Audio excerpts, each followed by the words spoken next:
on a run with a buddy of mine who had grown up outside of Pittsburgh in a coal mining patch called Hermione Number Two, where the black miners and their families lived. And this friend, Norris Coleman, had gone off to the University of Illinois to play football. But like many African American athletes at that era, didn't graduate while playing ball, but came back and graduated at Pitt.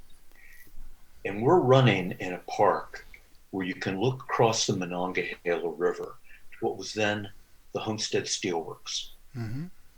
And I think Norris mentioned, wasn't there a ball club, a black ball club associated with the Homestead Steelworks, the Homestead Grays? And I had heard about a little of Satchel Paige and Josh Gibson. And Norris had been raised on stories from the old timers in Harmony Number Two about Cool Papa Bell and Buck Leonard. And his mother had always admonished him to become a Jackie Robinson. And we were amazed. We didn't know anything really about these Hmm. guys. We went to the library, and other than Bob Peterson's Only the Ball Was White, there really wasn't much done Hmm. elsewhere.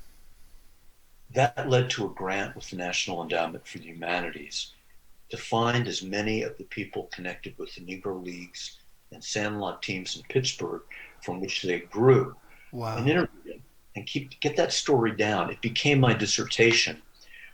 Norris went on to law school and became a judge, Oh, uh, but I was hooked, and that became a book, Sandlot Seasons, eventually a documentary, um, and I realized that there was a story there about the role the sport had played prior to integration, and not only why integration was so important and so long overdue, but what was lost with integration.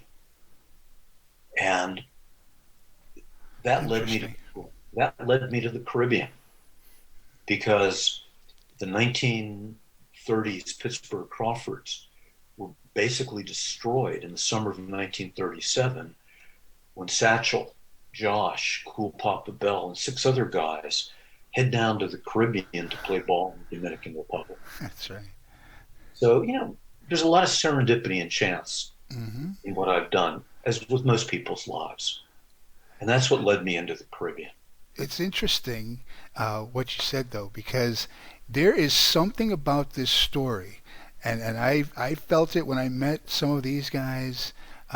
It's 30 years ago now. And very few, if any of them, are still left. But back in the 90s, I got to meet Josh Gibson Jr., Jimmy Crutchfield, Buck O'Neill. There were several others that were at a benefit that we had at Lackawanna County Stadium in Scranton, and it was only half the story. I mean, that I had known, and I thought I knew baseball. But once I heard it, I wanted to find out more.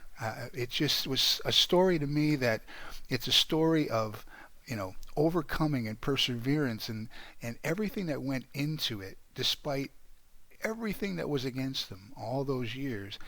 It's just a story that everybody, I think, I would hope